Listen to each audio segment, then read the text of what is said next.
Le Grand Matin Sud Radio, 7h-10h, Benjamin Glaise, Cécile de Ménibus.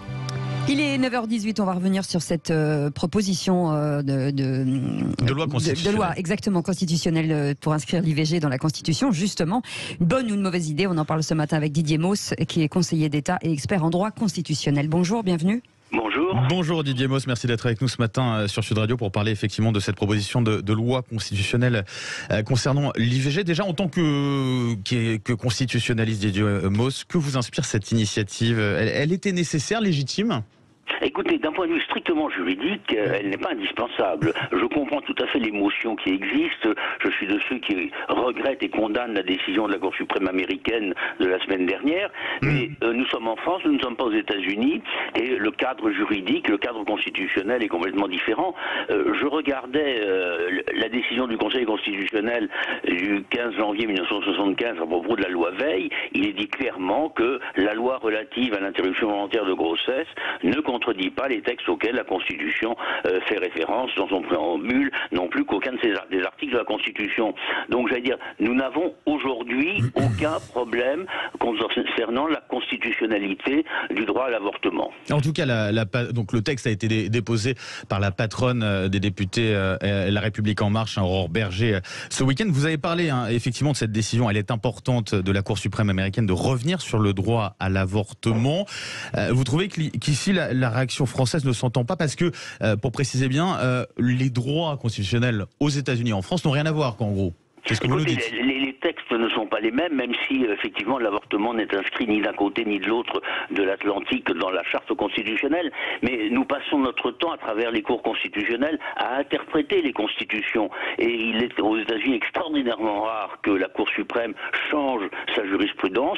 Elle avait reconnu en 1973 qu'il y avait un droit constitutionnel à mettre fin à une grossesse. Elle a supprimé ce droit et a renvoyé aux 50 États américains la possibilité de faire ou de ne pas faire une loi. En France, nous avons une seule loi, nous ne sommes pas un État fédéral. Cette loi est conforme à la Constitution et je ne vois pas d'où viendraient les difficultés juridiques. Après, il y a l'aspect politique et il est évident qu'en ce moment, pour des raisons que vous venez d'ailleurs d'indiquer assez longuement juste avant qu'on prenne l'antenne pour moi, ces circonstances politiques sont dominantes. Est-ce que cette initiative, après je laisserai la parole justement à Arlette Chabot et Éric Revel qui sont toujours avec nous, est-ce que cette initiative ne risque pas finalement surtout de désacraliser d'une certaine manière la Constitution ? Oh, écoutez, au point où elle en est, ça n'a plus d'une grande importance. On passe son temps à dire il faudrait mettre ceci ou il faudrait mettre cela dans la Constitution. Donc effectivement, je veux dire, moi je pars du principe, mais je suis de ce point de vue-là un orthodoxe. Bon, et je pars du principe qu'il faut modifier la Constitution que lorsque véritablement on en a besoin. C'est-à-dire que la Constitution fait obstacle à une réforme législative. C'est arrivé, par exemple, sur la parité, il fallait réviser la Constitution pour introduire la parité, ou qu'il faut tenir compte des décisions du Conseil constitutionnel ou de facteurs internationaux. Nous ne sommes dans aucune de ces hypothèses, nous sommes dans l'hypothèse purement politique, elle est légitime, mais en tant que juriste, ce n'est pas mon choix. Un chiffre avant de donner la parole à Éric Revel qui voulait réagir, 5 révisions de la Constitution entre 1958 et 1976, 19 depuis les années 90. C'est dire si ça s'est accéléré du côté des révisions de la Constitution. Ça vous faisait réagir avant de donner la parole à Arlette Chabot? J'écoutais avec beaucoup d'intérêt le professeur Mauss. Monsieur le professeur, vous l'avez dit, modifier la Constitution quand on en a besoin. Là, on voit bien qu'il y a une sorte d'écran de fumée politique. C'est-à-dire, d'ailleurs, François Bayrou conteste l'idée d'inscrire dans la Constitution l'IVG français. Je dis un écran de fumée politique, et c'est la question que je vous pose. Parce qu'en réalité, on voit bien que le gouvernement a besoin de tester à l'Assemblée nationale des choses, et que là, évidemment, il aurait quasiment l'unanimité, pratiquement, si il proposait d'inscrire dans la Constitution l'IVG français. C'est votre avis ? Alors, l'unanimité, on la constate après, on la constate pas avant. Parce que pour l'instant, je n'ai pas vu qu'elle soit inscrite dans les déclarations. D'autant qu'il faut tenir compte des problèmes de procédure. On est pour l'instant face à une proposition de loi constitutionnelle. Si celle-ci est adoptée sans modification par l'Assemblée nationale et le Sénat, ce qui n'est quand même pas gagné automatiquement, il faut faire un référendum. Si on veut éviter le référendum et aller selon la procédure qu'on connaît bien du Congrès, il faut que ce soit un projet de loi constitutionnelle. constitutionnel. Mais ça, c'est assez facile. Rien n'interdit dans quelques semaines au gouvernement de reprendre la main, je dirais. On est dans une situation qui est plus politique que juridique. Ça a été le cas aussi il y a quelques années avec toute une série de problèmes sur l'environnement. Ça a été le cas pendant le premier quinquennat de M. Macron avec la révision constitutionnelle en l'espèce avortée, dans laquelle on voulait mettre la protection de l'environnement dans l'article 1er. Bon, je dirais tout ça ne relève pas de la rigueur juridique, mais de l'opportunité politique, ce qui n'est pas condamnable. Arlette Chabot, vous partagez justement ce sentiment, opportunité politique plus que question juridique, en tout cas essentielle?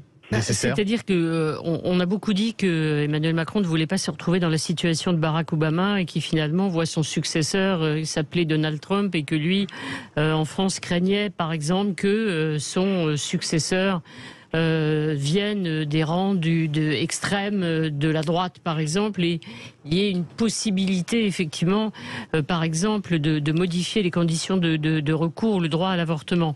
Bon, c'est pour l'instant, aucun parti politique, effectivement, en France, ne souhaite modifier ce droit à l'avortement, revenir en arrière. On avait beaucoup posé la question à Éric Zemmour pendant la campagne présidentielle, parce qu'effectivement, notamment, les plus conservateurs, catholiques, le mouvement conservateur l'avait rejoint et il est hostile effectivement à l'avortement. Et il avait nié évidemment dire il ne voulait pas revenir sur ce droit. Après, j'allais dire c'est presque un principe de précaution et c'est un choix politique de dire oui. Effectivement, on change, mais effectivement, Didier Mauss rappelait les conditions. Est-ce que c'est bien raisonnable, point d'interrogation, de se lancer dans un référendum dans les mois qui viennent? Je pense que Didier Mauss dira non. Quant à avoir la majorité des 3/5, si c'est un projet de loi, c'est possible. Mais là aussi, est-ce que finalement les choses sont aussi sûres qu'on peut l'imaginer aujourd'hui? Ce qui est surprenant aussi à Arlette Chabot, il faut le rappeler aussi, c'est que pour le coup, la République En Marche avait refusé une initiative. Voilà. Alors c'était deux propositions, une de la France Insoumise en 2018 et une venant des socialistes en 2019, disant que les craintes à l'époque n'était pas justifié. Donc ce projet était, disait la future présidente de l'Assemblée nationale, sans doute, à l'époque présidente de la commission des lois, n'est pas ni utile ni nécessaire, disait-elle. Oui, Cécile de Oui, un petit message, parce qu'on vous a posé la question. Pour l'instant, vous êtes toujours en majorité à dire non, à 67% sur cette inscription de l'IVG dans la Constitution. Et Caillot nous dit, l'État, attention, parce que l'État en profitera pour faire passer d'autres changements. Voilà. Didier Mauss, mais ça vous fait peut-être réagir, mais c'est vrai que pour le coup, la boîte de Pandore, elle est ouverte déjà depuis quelques temps, vous le disiez tout à l'heure, mais c'est vrai qu'on a l'impression que sur cette Constitution, en fait, tout est bon pour ajouter des choses. Alors, on ne remet pas en question, bien sûr, le droit à l'avortement, c'est pas du tout le cas, mais c'est-à-dire qu'au final, tout peut être intégré dans la Constitution maintenant. Ah mais rien, j'allais dire en technique juridique, en technique constitutionnelle, n'interdit de mettre dans la Constitution le droit à l'avortement. Il y a un pays qui vient de faire le contraire, je crois que c'est la Pologne ou la Hongrie, je ne sais plus, qui vient au contraire de l'interdire dans la Constitution. Ce qui montre qu'en réalité, la Constitution n'est pas une garantie absolue. Si on avait un contexte politique qui permet de modifier la loi Veil, voire de la restreindre, ce contexte politique permettrait peut-être aussi, je dirais, de modifier la Constitution et d'en enlever le droit à l'avortement. L'avenir n'est inscrit nulle part. Et on ne peut pas faire tirer des plans sur la comète sans arrêt. Je crois qu'il faut raisonner à la date d'aujourd'hui. Raisonnons, disons, à 10 ans devant nous, mais au-delà, c'est très très difficile. En tout cas, le juriste que je suis ce matin dit il n'y a aucun risque juridique en matière de droit à l'avortement en France.